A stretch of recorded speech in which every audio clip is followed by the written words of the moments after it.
Yung pag-usapan sa impeachment, hindi ko mamaliitin yon.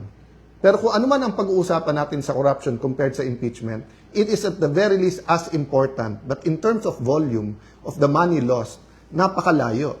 Di ba? So ang point ko po, kailangan nakakapag-multitask tayo. Di ba? Kaya nga dinidistract eh. Kaya nga inaaraw-araw ko ni Senator Lacson, sasabihin niya, move on, tapos siya din ang hihirit. Ang daming, i-explain ko yon yung sinasabi niyang hindi statesman. Ang i-explain ni Senator Lacson ito. Kasi ako, 2007, naging chairman ako ng Blue Ribbon Committee. Before that, 3 terms akong congressman. So, although nung congressman ako, nababantayan ko lang yung Blue Ribbon Committee, pero hindi naman ako nakakapag-participate. But from 2007 until recently, nababantayan ko at active ako dyan. Halos lahat ng naging chairman dyan, sinusundan ng ebidensya. Halos lahat ng naging chairman dyan sa Blue Ribbon Committee, may reklamo ka man, hindi nila sasabihin committee de absuelto or iwa-whitewash, di ba? Pero during the time of Senator Lacson, kaisa-isa siyang chairman na obvious, dinidetermine ang direction ng committee. Siya na nagtuturo kung sinong guilty o hindi. Pati papunta sa DOJ, papunta sa ombudsman, di ba? Parang nagpapasahan. So, very, very clear yon, di ba? So, kung gusto niyo ng pampaputi, punta kayo kay Senator Lacson kasi magaling mag-whitewash. Baka may may pampaputi, di ba?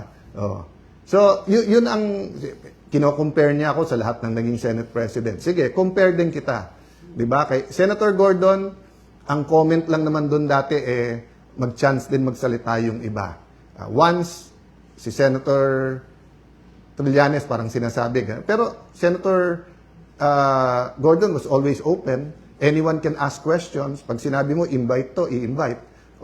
Yung ibang naging chairman, Senator TG, maraming nagalit sa kanyang senador. Marami. Kasi nga yung Napoles, maraming tinamaan. Actually, some thought nga he was too open kasi minsan hindi pa na-verify na pag-usapan. But walang whitewash. Baliktad, ang tingin ng iba, too open nga. Wala naman reklamo nung ako ang naging chairman ng Blue Ribbon. So, napakaraming iba, sundan nyo. Wala doon. Kaya hindi yung partial report, ngayon pinupuri niya ang ibang kasama natin. Pero nung una, pinupush niya na pirmahan yung report. Nakalimutan na rin yun. I won't comment there, but I just want to say is, number one, it's too important for our country to be able to find a permanent solution, a permanent system, a real culture against corruption na masolve natin to. Yung pag-usapan sa impeachment, hindi ko mamaliitin yon. Pero kung ano man ang pag-uusapan natin sa corruption compared sa impeachment, it is at the very least as important. But in terms of volume of the money lost, napakalayo. Di ba? So ang point ko po, kailangan nakakapag-multitask tayo. Di ba? Kaya nga dinidistract eh. Kaya nga inaaraw-araw ko ni Senator Lacson, sasabihin niya, move on, tapos siya din ang hihirit. Ang daming, i-explain ko yon yung sinasabi niyang hindi statesman. Ang i-explain ni Senator Lacson ito. Kasi ako, 2007, naging chairman ako ng Blue Ribbon Committee. Before that, 3 terms akong congressman. So, although nung congressman ako, nababantayan ko lang yung Blue Ribbon Committee, pero hindi naman ako nakakapag-participate. But from 2007 until recently, nababantayan ko at active ako dyan. Halos lahat ng naging chairman dyan, sinusundan ng ebidensya. Halos lahat ng naging chairman dyan sa Blue Ribbon Committee, may reklamo ka man, hindi nila sasabihin committee de absuelto or iwa-whitewash, di ba? Pero during the time of Senator Lacson, kaisa-isa siyang chairman na obvious, dinidetermine ang direction ng committee. Siya na nagtuturo kung sinong guilty o hindi. Pati papunta sa DOJ, papunta sa ombudsman, di ba? Parang nagpapasahan. So, very, very clear yon, di ba? So, kung gusto niyo ng pampaputi, punta kayo kay Senator Lacson kasi magaling mag-whitewash. Baka may may pampaputi, di ba? So, yun ang kino-compare niya ako sa lahat ng naging Senate President. Sige, compare din kita. Di ba? Kay Senator Gordon, ang comment lang naman doon dati mag-chance din magsalita yung iba.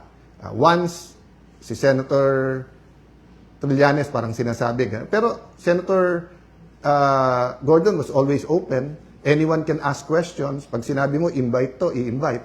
Oh. Yung ibang naging chairman, Senator TG, maraming nagalit sa kanyang senador. Marami. Kasi nga yung Napoles, maraming tinamaan. Actually, some thought nga he was too open kasi minsan hindi pa na-verify na pag-usapan. But walang whitewash. Baliktad, ang tingin ng iba, too open nga. Oh. Wala naman reklamo nung ako ang naging chairman ng Blue Ribbon. So, napakaraming iba, sundan nyo. Wala doon. Kaya hindi yung partial report, ngayon pinupuri niya ang ibang kasama natin. Pero nung una, pinupush niya na pirmahan yung report. Nakalimutan na rin yun. I won't comment there, but I just want to say is, number one, it's too important for our country to be able to find a permanent solution, a permanent system, a real culture against corruption na masolve natin to. Yung pag-usapan sa impeachment, hindi ko mamaliitin yon. Pero kung ano man ang pag-uusapan natin sa corruption compared sa impeachment, it is at the very least as important. But in terms of volume of the money lost, napakalayo. Di ba? So ang point ko po, kailangan nakakapag-multitask tayo. Di ba? Kaya nga dinidistract eh. Kaya nga inaaraw-araw ko ni Senator Lacson, sasabihin niya, move on, tapos siya din ang hihirit. Ang daming, i-explain ko yon yung sinasabi niyang hindi statesman. Ang i-explain ni Senator Lacson ito. Kasi ako, 2007, naging chairman ako ng Blue Ribbon Committee. Before that, 3 terms akong congressman.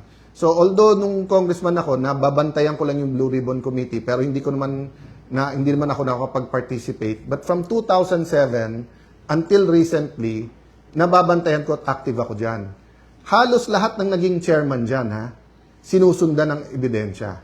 Halos lahat ng naging chairman dyan sa Blue Ribbon Committee, may reklamo ka man, hindi nila sasabihin committee de absuelto or iwa-whitewash, di ba?